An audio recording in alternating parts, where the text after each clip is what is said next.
of you probably know me than I know you.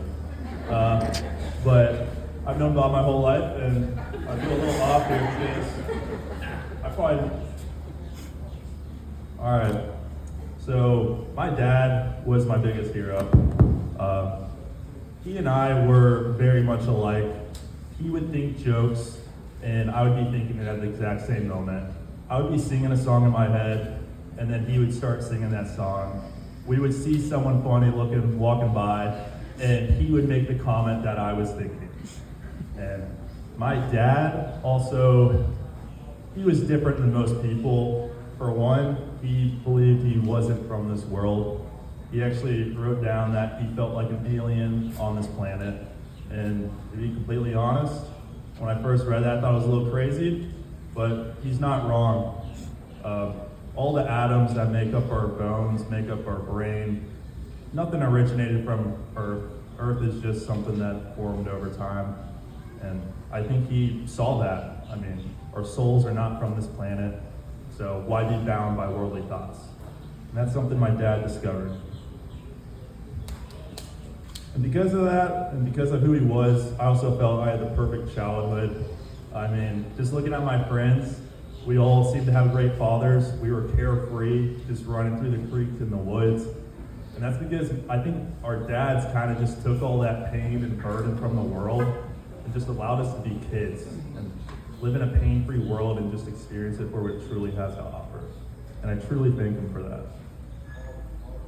And since we're all kind of sharing a funny story, I have, you guys have barely breached the mind of Bob. He had some pretty dark humor, so if you guys don't find this funny, you don't need to. He found it funny, and that's all that matters.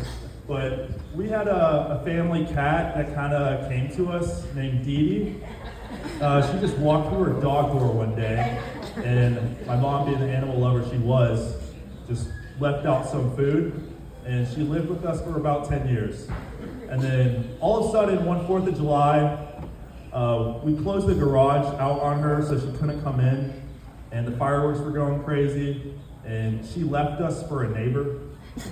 She walked down the street, some other neighbor took her in, we never saw her back at our house or even around the block. And my dad would occasionally make jokes like, oh, she's just a whore, things of that sort. And a couple months have passed, still no Dee Dee. We see her around the block, he keeps saying that W word to her.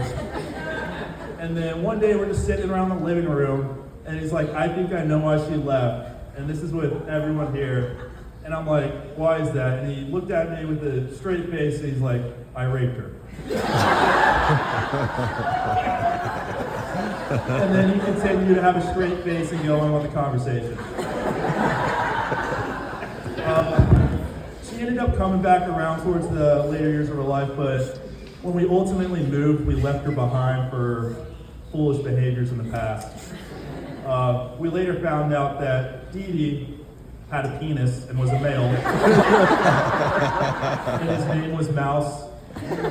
And I asked my dad about it, he said he still did it. And in a way, that was his whole philosophy. We're all on this planet a limited amount of time. There's no point of life. Just have fun. Don't take it seriously. Enjoy it, love others, love yourself, and nothing has to make sense, so don't make it make sense. And for those of you that are my dad's age, you could honestly drop dead tomorrow. So,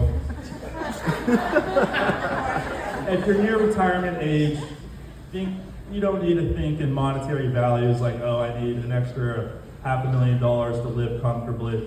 Because if you drop dead tomorrow, you want your last day to be living, to be a day spending 8 hours doing a job you don't love.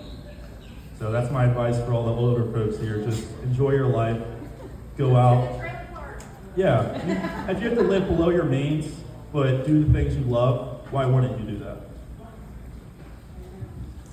Kind of sum it up, my dad taught me how to be a man, but not the traditional man. I've never seen my dad mow a yard, never seen my dad, I don't even think he knows the difference between a Phillips and a flathead screwdriver, to be completely honest. He was not a traditional man, but he did teach me one thing, and that was how to be human. He taught me to love others, to love the world, and to spend your life doing what brings you happiness. And in the past years of his life, he did just that. Before he left us, he actually wrote something down, and I wanted to read it to you. If any harm should come to me, if I should expire on this planet and this body unexpectedly, it's important to know that I got just what exactly I deserved. A life full of beauty and joy at every turn. The ability to find real peace, to settle into my purpose on this planet, however simple and small. Remember, have one foot on the earth and have one foot in the universe. I love you, Dad, until we meet again. And then also, my dad had one dying wish, and that was for us to eat some of his ashes, so.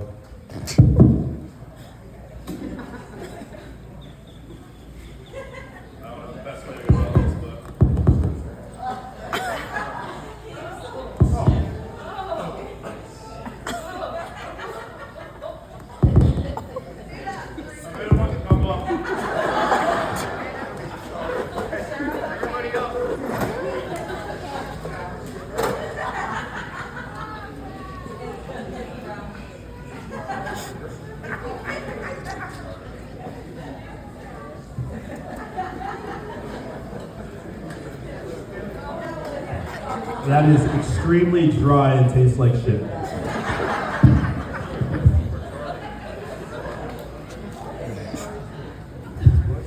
It's almond flour and brown sugar. Not his real ashes, they're in his urn. Thank you, everyone.